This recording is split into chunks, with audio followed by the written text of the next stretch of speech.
Ouais les potox, c'est Antox et bienvenue dans cette nouvelle vidéo consacrée à la critique de l'épisode 60 de la 3e saison des 50. Et pour conclure la semaine, eh bien on n'est pas gâté du tout, hein, vraiment j'ai vu l'épisode mais j'ai été blasé de A à Z, alors de B à Z on va plutôt dire parce qu'il y a quand même eu la fin du jeu où il y avait donc le ticket d'or, donc bon ça c'était quand même plutôt sympa. Mais à l'image de l'épisode où Enzo avait gagné le ticket d'or, eh bien c'est exactement pareil. C'est-à-dire que après le jeu du ticket d'or, il s'est plus rien passé. On a quand même eu le petit teasing de fin d'épisode pour nous dire que voilà il y a un jeu qui va arriver. Mais bon dans tous les cas il va falloir attendre lundi, donc faut quand même attendre tout le week-end. Et bah en fait on n'a rien vu. Enfin on a vu les règles, oui, mais c'est tout. Et les 3 quarts de l'épisode par contre ont été centrés sur des trucs qui étaient un petit peu à dormir debout. Il y avait un tout petit peu de stratégie, un tout petit peu. Mais j'y reviendrai rapidement là-dessus lors de la review. Mais enfin voilà quoi, c'était vide comme épisode. C'était vraiment vide. Donc pour un vendredi, c'est pas fameux, hein. Donc comme je te l'ai dit, on a commencé par le jeu, hein, la suite donc du jeu, la manche finale. Donc avec les 2 cahiers, il fallait simplement trouver le nombre de pages. Et j'avais trouvé intéressant la façon de réfléchir de Carla. Preuve en est qu'elle est ultra intelligente en fait comme meuf. Parce que elle avait eu comme réflexion de, au lieu de faire comme Carla G, parce que Carla G c'était ce qu'elle avait fait, enfin c'était ce qu'on avait vu en tout cas à l'écran, donc je sais pas si elle a eu la même réflexion ou pas, mais étant donné qu'elle est partie directement au début, je pense qu'elle a pas eu cette réflexion là.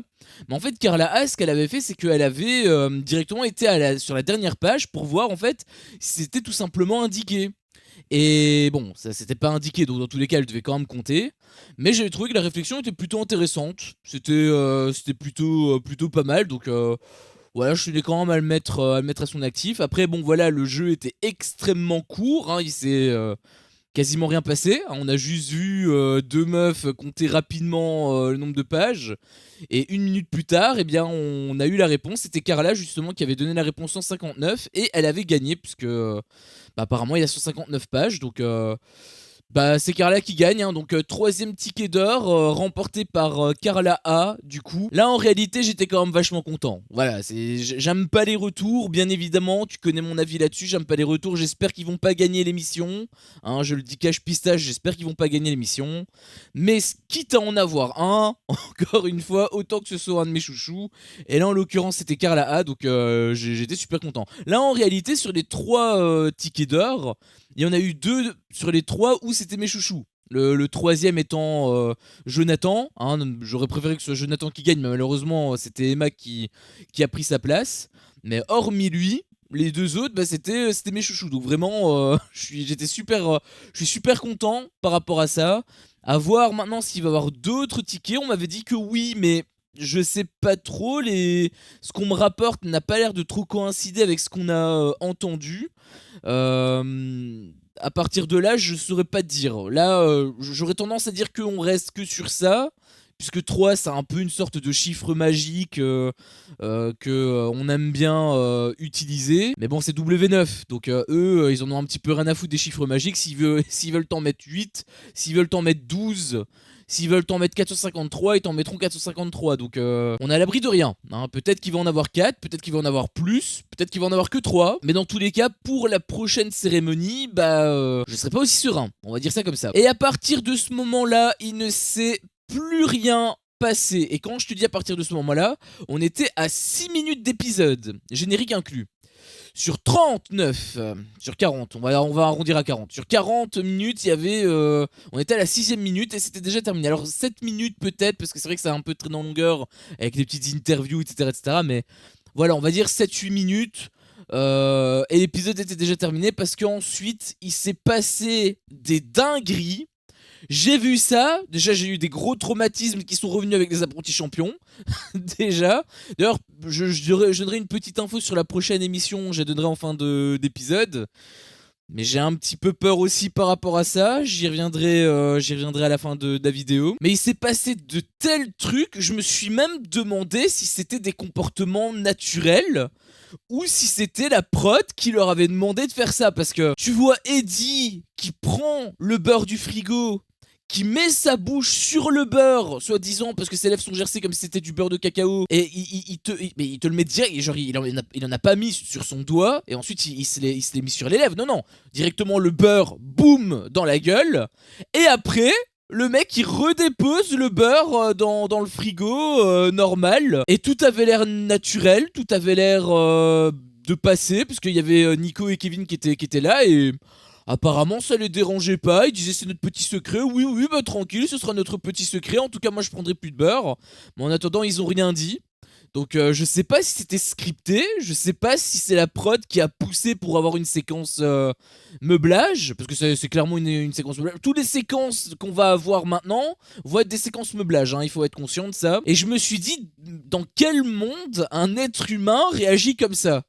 Un être humain, je veux dire, un minimum conscient, un minimum propre, parce que il a l'air d'être propre. Autant tu m'aurais dit que c'est Simon, bon, avec la réputation qu'il a eue, apparemment il est ultra crade, etc.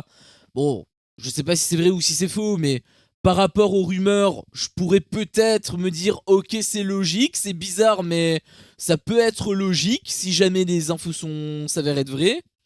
Mais Eddie, il a pas l'air du tout comme ça. Il a l'air d'être au contraire ultra pointilleux, ultra maniaque. Et il te fait un truc ainsi, j'avoue que j'étais j'étais choqué, je te cache pas, j'étais sur le cul hein, quand j'ai vu ça. Il y avait aussi une autre séquence où il y avait Nico qui faisait un petit peu le con, etc. pour faire rire. Alors là, pareil, moi j'ai pas 5 ans, donc bah, moi je rigolais pas, honnêtement. Peut-être que c'est le montage qui faisait ça, parce que on avait déjà eu ça dans Secret Story où apparemment Cameron est ultra drôle, apparemment. Et du coup moi je trouvais qu'il était pas super drôle à un moment donné dans la soirée. Mais je me suis rendu compte qu'en réalité il était peut-être un petit peu plus drôle que je le pensais. Et c'est peut-être le montage qui faisait ça. Donc peut-être que l'impression que j'avais sur le moment est due au montage. Peut-être que c'est le cas. Mais quoi qu'il en soit, bah, ça me faisait pas rire. Hein. Sur le coup ça me faisait pas rire pour un sou. Et surtout il y avait des trucs qui se passaient. Et je me suis dit mais quelle contradiction! T'as Julie Ritchie qui dit oh j'aime bien quand il est comme ça, il est drôle, alors que au début elle disait qu'il lui fallait un mec mature, un mec posé, qu'elle aimait pas les gamins. J'ai rien compris quand elle a dit ça. Et il y avait même Cass plus tard en interview où elle disait oh là là il est trop drôle. Même elle y croyait pas pour te dire. Même elle quand elle disait ça en interview elle y croyait pas. Oh là là il est trop drôle. Moi je demande des trucs, je demande plus de trucs ainsi. Dans sa façon de parler, même elle y croyait pas une seule seconde. Donc ça c'était clairement encore comme le truc du beurre, hein. Je suis persuadé que le truc du beurre c'est exactement pareil, hein. Je suis persuadé que c'est une séquence meublage que la prod a demandé, qu'ils ont fait, et que du coup bah on a eu. Et voilà, et ça c'était censé te faire rire, et je sais pas si ça t'a fait rire, mais en tout cas moi j'étais vachement mal à l'aise avec ça, donc je me suis dit waouh. Et c'est pas tout, hein, parce que là, là je te parle des quelques petits trucs qui s'étaient passés.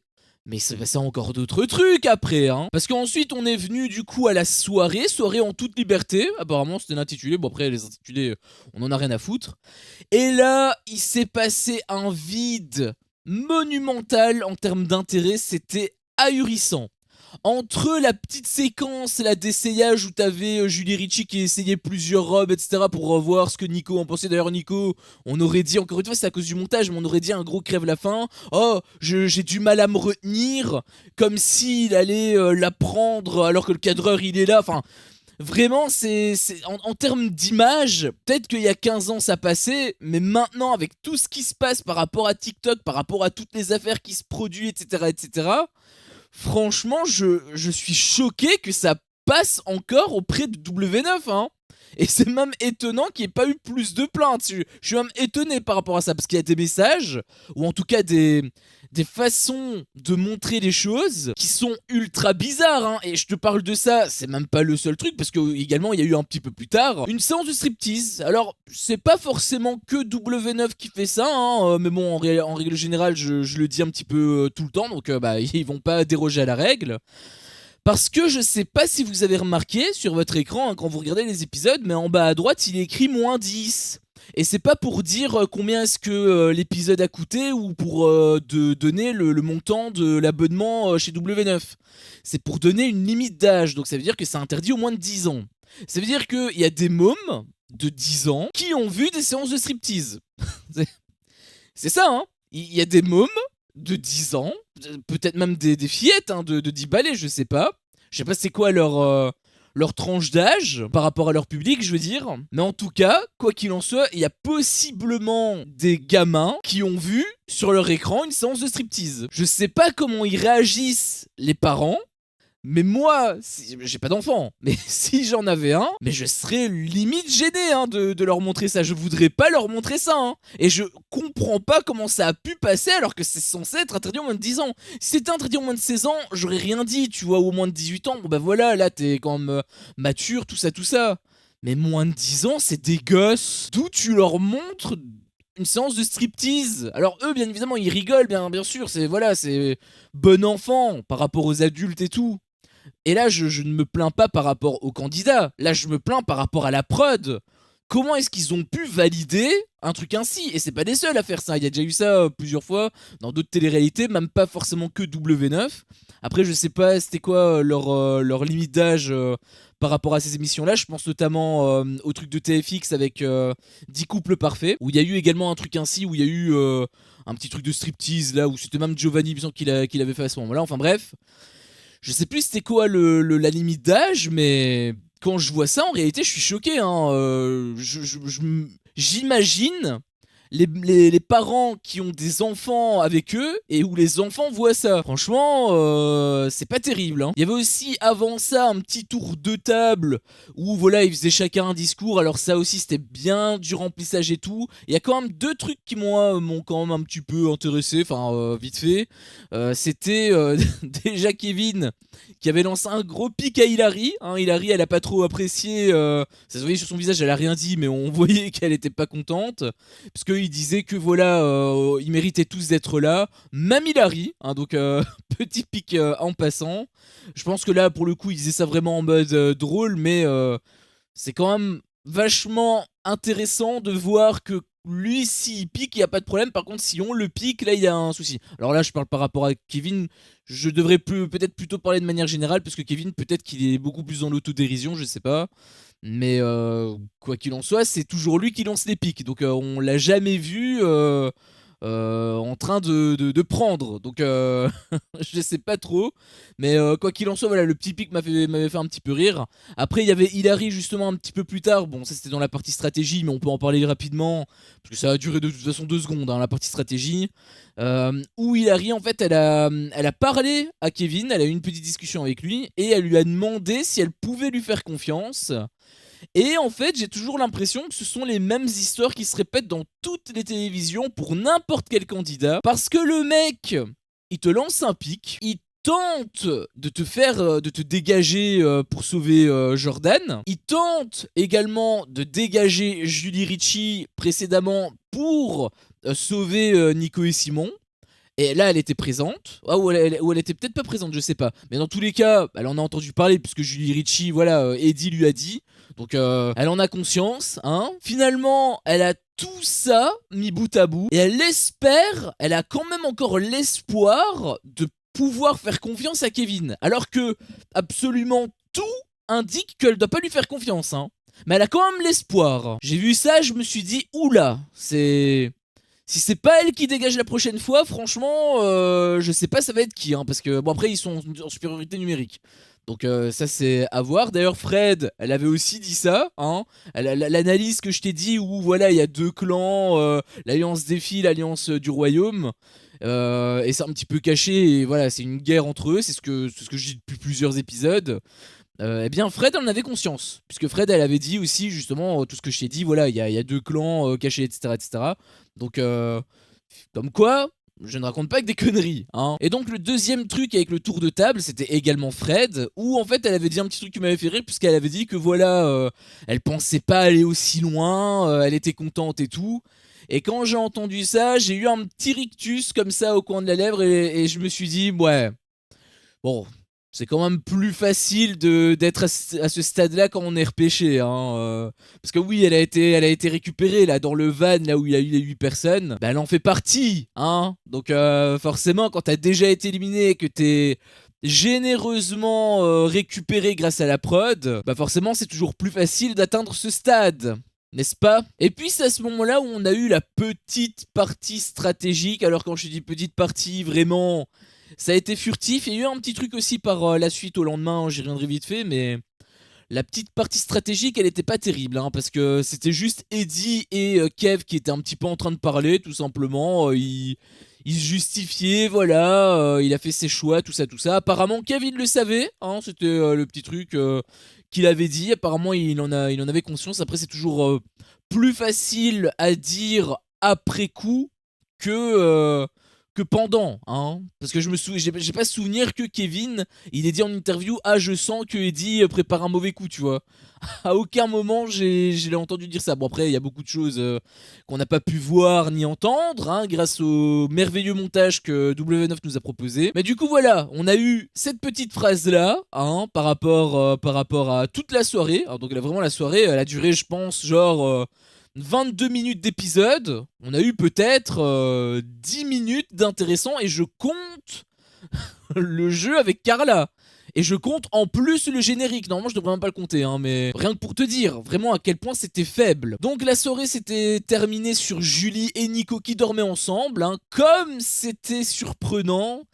Nico qui a passé plusieurs séquences à l'épisode dernier pour préparer les deux lits côte à côte. Eh bien, étonnamment, ils dorment ensemble, hein. Je l'avais pas vu venir celle-là, hein, pas du tout. Après, ce qui m'a beaucoup fait rire quand même, c'est à un moment donné quand Julie elle parlait pour le ronflement, voilà, est-ce que tu ronfles? Et bon, la réaction de Nico, elle m'avait fait un petit peu rire, il disait non, de manière très suspect. Ça, j'avoue que ça m'avait fait rire. Par contre, le lendemain, on avait eu justement l'histoire où apparemment Julie Ritchie était retournée à son lit. Et elle avait expliqué que voilà, en gros, Nico il ronflait trop. Et quand elle a dit ça, j'ai pas pu m'empêcher de me dire, mais attends, si j'étais pas au courant que Nico n'était plus avec Julie Ritchie, je pourrais déjà le savoir à ce moment-là en fait, que leur couple ne va pas perdurer plus longtemps. Si jamais t'as un doute, je veux dire, sur la véracité, enfin sur le fait plutôt de leur couple, si jamais tu penses quand même que c'est vrai ce couple-là, j'y crois toujours pas, hein, mais bref, admettons. Et bien dans tous les cas, à partir de là, je serais déjà convaincu que leur couple ne tiendrait pas, parce que bah, elle vient de l'avouer, elle arrive pas à dormir avec Nico, parce qu'il ronfle trop, donc elle arrive pas à dormir avec lui, donc en tant que couple, je trouve que c'est quand même un élément annonciateur de la suite, quelque part. Et ensuite, donc, on a eu encore une fois une petite partie stratégique, mais elle était tout aussi pitoyable que la première partie, hein, avec Eddie, avec Hilary quand elle posait des questions. Quand je disais stratégique, après c'est avec des grands guillemets, hein, il n'y a aucune manipulation derrière. Alors là, pour le coup, il y en a un petit peu, sauf que j'ai trouvé que c'était très mal branlé. Parce que en gros, il y avait de la manipulation dans tous les sens. T'avais Kumba qui disait voilà, je choisis Eddie pour le sauver, alors qu'en réalité elle en pensait pas un traître mot. En tout cas je l'espère, parce que c'est ce qu'elle nous a dit il y a plusieurs épisodes là, quand il y a eu le truc là avec les ballons et, etc., et le mini clash qu'il y a eu entre Hilary et Eddie. Il y avait Kumba qui nous avait dit que voilà, elle l'oublie pas. Bah du coup là j'imagine que c'est le cas, hein. Faut pas non plus me prendre pour un con, hein. On nous a montré des séquences, j'espère que ça va s'y tenir. Après c'est pas forcément sûr, parce que plus tard il y a eu d'autres trucs aussi avec Hilary, où voilà, le royaume avait essayé un petit peu de le piéger. Alors c'était surtout Kevin qui avait essayé de le piéger. Hilary elle en avait bien conscience là-dessus, donc là pour le coup ça m'avait quand même fait plaisir le fait qu'elle soit un minimum éveillée, hein, enfin j'ai envie de te dire. Et donc elle avait répondu, voilà, si je devais choisir une personne en finale, j'espère d'ailleurs qu'il n'y aura pas un deal comme ça, parce que vraiment les deals ils me dégoûtent. Mais si en plus c'est des deals aussi gratuits, c'est exactement comme les tickets d'or, sauf que c'est encore pire parce qu'il n'y a même pas de jeu. C'est vraiment, est-ce que tu veux mettre telle personne en finale? Oui, ok. C'était ça en gros la discussion dans le salon. Et donc Hilary elle avait dit voilà, je te choisirai toi Kevin pour que tu ailles en finale. Bien évidemment c'était pour le brosser dans le sens du poil. Bon dans tous les cas Kevin pareil, hein, il avait dit aussi je choisis Hilary, alors qu'en réalité il en pensait pas un traître mot, c'était Nico. Enfin bref, il y a eu pas mal de manipulations par rapport à ça. Et là où je te dis que c'était très mal branlé, c'est que en réalité ça aurait pu être intéressant, Mais pour ça, il fallait peut-être pas nous montrer les interviews directement après. Parce que là, on te montre des séquences où les candidats disent oui, je te choisis toi, etc., etc. Sauf qu'à la fin de chaque décision qu'ils prennent, on a une interview où ils disent ce qu'ils pensent réellement. Et si tu vois pas le problème, bah moi je peux te le dire directement. Le problème, c'est qu'on suit des séquences où il y a des discussions qui en fait ne mènent absolument à rien, parce que toi, avec tout ce que tu vois, tu peux déduire de certains choix, donc ça te paraît évident, sauf qu'on te dit le contraire, donc tu te dis peut-être qu'elle a changé, peut-être qu'elle a été quand même convaincue, peut-être qu'elle s'est fait manger le cerveau lors de la soirée, là, quand on a demandé à Kevin si elle pouvait toujours lui faire confiance et tout, ça aurait pu apporter des choses, sauf qu'en fait, avec ces interviews où elle dit qu'en fait elle en pense pas un traître mot, bah, ça veut dire que tout ce qu'on a vu précédemment, y compris le truc de la soirée, eh bien ça s'annule. Bah oui, puisque là, elle vient de te dire en interview qu'elle y croit pas, donc ça veut dire que tout ce qu'on a vu précédemment, ça s'annule. Et comme on a vu peut-être quoi, 2-3 minutes de séquence uniquement par rapport à elle, eh bien ça veut dire que tu as regardé 2-3 minutes d'épisode dans le vent. Puisque littéralement, il ne s'est absolument rien passé, ça s'est complètement annulé. Par rapport à Kevin, pareil, on aurait pu croire que c'était sincère, finalement, pas du tout. Avec Kumba, si, parce que l'interview n'a pas été révélée directement après, je veux dire. Mais bon, sur base de ce qu'on a vu précédemment, je me doute que ce soit ça, tu vois. Si là on avait vu une interview où elle disait non, bah là en fait ça aurait juste confirmé ce qu'on savait déjà. Donc dans tous les cas ça n'annulait rien. Là par contre en l'occurrence, ils ont fait l'inverse, c'est-à-dire qu'ils t'ont montré l'interview, et en plus pour t'annuler ce qui s'est passé précédemment. Donc j'ai vu ça, moi ça m'a saoulé. Moi je t'avoue, ça m'a saoulé, je me suis dit putain, ça commence à bien faire quoi, à chaque fois de voir des séquences qui en plus noyées dans l'immense vide intersidéral de l'épisode. En plus, on te montre des séquences qui sont censées être un minimum intéressantes, sauf que en fait, eh bien, elles sont complètement annulées. Ce qui fait que bah, finalement, bah, y a quasiment rien à en tirer de cet épisode. En réalité, je te le dis, je l'avais déjà dit avant, au début de la vidéo, mais l'épisode était vraiment catastrophique. Hein. En termes d'intérêt, c'était vraiment, mais vraiment horrible. Il y avait vraiment que dalle à en tirer. Le seul petit truc, en plus du jeu, je veux dire, avec le ticket d'or, le seul petit truc qui était intéressant, on va dire avec de grands guillemets, c'est que le jeu a été annoncé. Donc on connaît, hein, il y a eu le jeu donc numéro 14627, après 32 minutes hein, quand même, je dis ça comme ça, après 32 minutes on a eu le jeu qui était annoncé, hein, seulement annoncé je parle, il y a eu la préparation et tout le bordel, hein, donc on n'est pas rentré tout de suite dans l'arène. Et en fait quand on est rentré dans l'arène, eh bien en réalité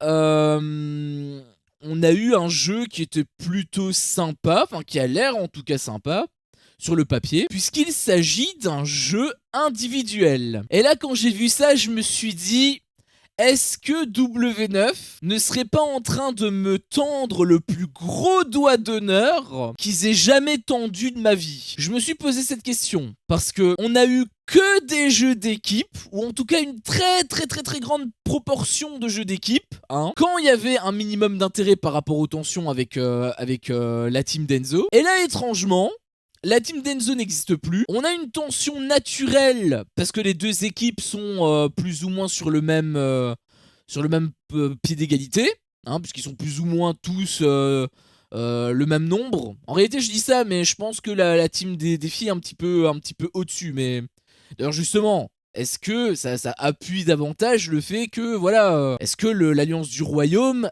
est avantagée? Ça l'appuie aussi, parce que là, bizarrement, ils sont en infériorité numérique, et là, il y a un jeu d'équipe. C'est vrai que les théories du complot, là, à mon avis, elles vont aller de bon train, mais c'est vrai que c'est très suspicieux, hein, très hasardeux. On va dire que c'est très hasardeux. Mais donc voilà, il y a un jeu d'équipe avec donc 8 zones, on va dire, par rapport aux joueurs. Et en phase 2, il y a une autre zone avec plein d'objets, etc. Et l'objectif, c'est simple. Tu vas vers les objets, tu récupères les objets, tu peux en récupérer maximum 2, et tu dois les mettre en gros dans ta zone. Et une fois que tu as mis tous tes objets, eh bien, du coup, t'es tranquille. Ça pourrait être que ça, hein, ça pourrait se tenir juste à ça, sauf qu'il y a une petite particularité, c'est qu'il y a un gros feu rouge que Cass d'ailleurs a rigolé, hein, elle disait oh, un feu rouge. J'ai je te le dis vraiment de manière conne, hein, j'accentue peut-être un petit peu le truc, mais dans ma tête, elle l'a dit un petit peu comme ça, tu vois. Elle l'a dit, elle avait rigolé, comme si c'était un truc drôle. Je me suis dit, mais attends, mais elle a pris un truc pas net avant, ou peut-être que c'est à force de traîner avec Nico, je sais pas. Mais j'avoue que sa réflexion, elle m'a semblé un peu bizarre. Mais bon, quoi qu'il en soit, voilà, il y avait un feu rouge et il faut que tu fasses ça uniquement quand c'est vert. Si le feu rouge est rouge, et bien dans ce cas-là, tu dois t'arrêter, sinon t'es éliminé. Il y a 4 éliminés, donc ils sont 8, hein, donc c'est-à-dire qu'il y a 50% qui va être éliminé. Et je le sens déjà un petit peu venir, il va y avoir 4 éliminés, enfin 4 nominés, mais il y aura que un éliminé lors de un sauvé pardon lors de la cérémonie des votes, un ou deux, hein, ça dépend, ça peut être un ou deux, hein, on est à l'abri de rien. Bon, ça va pas être 3 parce que ça n'aurait aucun sens, ça veut dire que le ticket d'or, bah, le mec il le gagne gratuitement, donc ça je serais vraiment pas content si jamais ça se produit. Je pense qu'ils iront pas quand même jusque là, ils nous prennent pas pour des cons à ce point, je l'espérais. Mais on n'est jamais sûr de rien avec eux. Mais voilà, moi je pencherais quand même plutôt pour un sauvé, pardon, à chaque fois je me trompe. Un sauvé et donc 3 éliminés. Et j'ai envie de te dire, même dans les tickets d'or, eh bien il y a des inégalités. Parce que le ticket d'or en soi est déjà une inégalité par rapport aux vrais finalistes qui vont vraiment mériter leur place. Mais même dans la probabilité de gagner le ticket d'or, eh bien même là il y a des inégalités. Parce qu'on avait vu avec le premier jeu, ils étaient que 3. Donc ça veut dire que t'avais 33% de chance de gagner. Là, dans le deuxième jeu, et même dans le troisième, ils étaient 4. Donc t'avais que 25% de chance de gagner. Donc ça réduit quand même un peu tes chances. Et là, bah, si on a 2 ou 3... Bah, si on a 3, c'est quand même 33%. Mais si on a que 2, c'est 50% par contre, hein. Je sais pas si tu te rends compte la différence de dingue entre, par exemple, Enzo ou Carla qui devaient gagner leur jeu. La probabilité donc de 25%. Là, s'il y a 2 éliminés seulement, et qu'il y a quand même le ticket d'or, bah, ils doublent quand même leur chance de l'avoir, ce ticket d'or. C'est 50%, c'est une chance sur 2. Quelque part, j'espère qu'il n'y ait plus de ticket d'or, hein. Moins il y a de ticket d'or, mieux je me porte, quelque part. Bon, je m'attendrais quand même à en avoir un, étant donné que c'est ce qu'on m'avait dit, mais j'espère pas. Honnêtement, j'espère pas.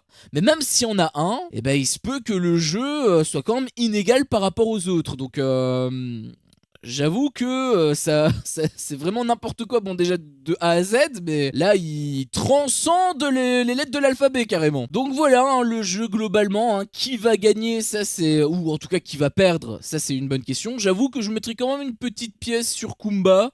Hein, vu qu'elle était blessée, même elle disait oula, c'est un jeu où ça demande de la rapidité et tout, c'est pas fou.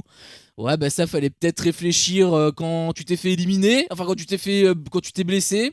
Et que possiblement tu pouvais réfléchir et te dire ok, il va y avoir des jeux physiques, peut-être que je devrais arrêter, peut-être que je suis out en fait. Fallait peut-être réfléchir à ce moment-là. Au final elle a voulu continuer, bah tant mieux, parce qu'il y a eu des jeux qui étaient plus ou moins adaptés peut-être pour elle. Peut-être que c'est pour ça d'ailleurs que ça a été un peu adapté, mais à un moment donné bah il faut quand même envoyer la purée, donc et bah là ils l'ont envoyé, donc à voir comment elle va se débrouiller. Mais j'avoue que je mets quand même une grosse pièce sur elle, sur le fait qu'elle se fasse éliminer. Et aussi, étant donné que c'est quand même un peu physique, c'est pas trop physique non plus, hein, mais étant donné que c'est quand même un peu physique, que ça va jouer quand même sur la vitesse, etc. J'avoue que Nico, vu sa condition physique, ça pourrait être un problème. Je dis que ça pourrait parce que voilà, il est un petit peu gros, etc. Peut-être qu'il va pas avoir le cardio. Mais après, on l'a vu à plusieurs jeux, notamment le jeu où il fallait récupérer là les bâtons, où il faisait carrément des gros plongeons, on dirait un gardien de but. Il a été impérial, donc peut-être que ça va être pareil. Là, j'avoue que par rapport à lui, je suis un petit peu moins sûr. Je mettrai pas une pièce sur lui non plus, hein, pour le fait qu'il se fasse éliminer. J'avoue que lui, je sais pas, mais on verra dans tous les cas. Et aussi une petite pièce peut-être également sur Fred, parce que étant donné qu'elle est âgée, peut-être que ça peut lui poser des problèmes. D'ailleurs, Fred, elle avait un peu confirmé. Mais du coup, ça veut dire qu'elle est bien dans l'alliance des filles, elle est pas dans l'alliance du royaume. J'avoue que moi j'avais un petit peu douté, parce qu'au début elle était avec les filles, mais finalement, eh bien, avec le truc de Kevin, là où il voulait défendre Jordan, elle buvait ses paroles. Ah oui, c'est vrai, c'est grâce à lui qu'on est là tous, prosternons-nous devant le dieu. J'avoue, je me suis dit, elle a changé de bord. Tu vois, en plus, ça faisait plusieurs épisodes où on avait vu que elle était vraiment proche du royaume. Je me suis dit, voilà, elle fait partie intégrante du royaume. Mais apparemment, pas du tout. Apparemment, elle est quand même bel et bien du côté de Défi. Enfin, je pense qu'elle est un petit peu entre les deux, en fait. Mais elle est plus proche, on va dire, Défi. Parce que voilà, sa chambre, c'est Kumba et Hilary. Donc, quelque part, c'est un petit peu logique. D'ailleurs, j'y avais pas pensé tout de suite, mais si Jordan s'est fait éliminer, en fait, c'est à cause d'elle, hein. Je sais pas si vous êtes au courant, hein, si tu veux, je peux t'envoyer donc l'image que j'avais faite pour mes calculs. Mais en fait, quand il réfléchit 2 secondes, bah, c'est à cause de Fred que Jordan a été éliminé parce que c'est la seule qui n'a pas voté pour Nico et qui a voté pour Hilary. Et tu te doutes qu'elle a voté pour Hilary. Tu te doutes que la dernière personne qui a voté pour Hilary, c'est forcément elle. Et donc, c'est forcément elle qui n'a pas voté pour Nico. Hein, c'est de la déduction simple. Donc en réalité, Kevin, là, ils s'en prenaient vraiment pas mal à Julie Ritchie, parce que voilà, soi-disant, c'est pas une bonne alliée, elle a voulu éliminer Nico, tout ça, tout ça. Bah en réalité, peut-être que son viseur n'est pas dirigé vers la bonne personne, parce que sur ce coup, c'est Fred en fait qui, qui l'a niqué. Donc voilà, c'est un petit peu injuste pour Julie Ritchie, et du coup, bah Fred, elle a plutôt bien joué le coup. Je sais pas si c'est un problème de calcul qu'elle a eu ou si c'était vraiment, prévu depuis le début. Mais quoi qu'il en soit, c'est c'est elle la fautive en fait. Et donc pour te conclure cet épisode qui était extrêmement vide, hein, comme t'as pu, comme t'as pu le constater, j'aimerais t'apporter une petite information concernant donc la suite, hein, concernant donc la prochaine émission. Donc la prochaine émission, c'est The Cerveau. Il y a pas mal de monde là-dessus. Il a Maïsan, il a Marois, il a Nicolo, il a Vivian également, il me semble. Enfin, il y a pas mal de têtes d'affiche, donc l'émission a l'air d'être intéressante. Il y en a pas mal, je vois, qui sont hypés. Apparemment, ça va sortir le 9 décembre, donc on connaît également fatalement la date de la fin des 50. Hein. On sait que ça va être plus ou moins le vendredi d'avant. Hein. Donc ça va être quoi? Ça va être le 6 décembre, j'imagine, la date de la finale, probablement, en tout cas. Donc on en voit enfin le bout du tunnel, j'ai envie de te dire. Et surtout, alors ça c'est ma propre crainte, on va dire, parce que le souci c'est qu'il y a eu un tweet qui a été fait donc par rapport à W9, ou alors c'était un post Instagram, je sais plus. Mais en fait il parlait de 2 équipes, c'est-à-dire qu'il y avait l'équipe Alpha et l'équipe Beta. Et quand j'ai vu ça, je me suis dit, est-ce que ça va être un vrai jeu sympa, intéressant, tout ça, drôle également, parce que ça a l'air d'être pas mal tourné sur le ton de l'humour, ou est-ce que au contraire ça va juste être une sorte de remake des Apprentis Champions? Bah oui, parce que dans les Apprentis Champions il y avait aussi 2 équipes, hein. Il y avait une cagnotte, il y avait des épreuves qui étaient extrêmement peu présentes, puisque ça a surtout tourné autour des histoires d'amour, et j'ai un petit peu peur en fait que ça prenne la même direction. Parce que c'est une première émission, j'espère bien évidemment me tromper. J'espère que ça va être quelque part le même effet qu'un 2 Power par exemple, parce qu'un 2 Power, voilà, on a eu aussi une première émission où voilà, on aurait pu aussi avoir des histoires d'amour. Il y en a eu un petit peu, mais ça allait, c'était très loin d'être dans l'abus comme ça avait été avec les Apprentis Champions. Donc est-ce que ça va ressembler plus à un 2 Power ou plus à les Apprentis Champions? Bah je sais pas, on va le savoir dans tous les cas le 9 décembre, mais j'ai un petit peu peur par rapport à ça, quoi. Sur ce, c'était mon avis sur cet épisode. Si mon contenu te plaît, fais-le moi savoir en me laissant un énorme pouce bleu. À chaque fois que je vois ça, je vois que mon contenu plaît, et donc moi ça me motive à continuer. Si t'es pas encore un peu tox, qu'est-ce que tu attends pour me défoncer ce gros bouton rouge? N'hésite pas à activer la cloche pour ne rien louper, et je te dis à la prochaine pour une prochaine vidéo. Ciao.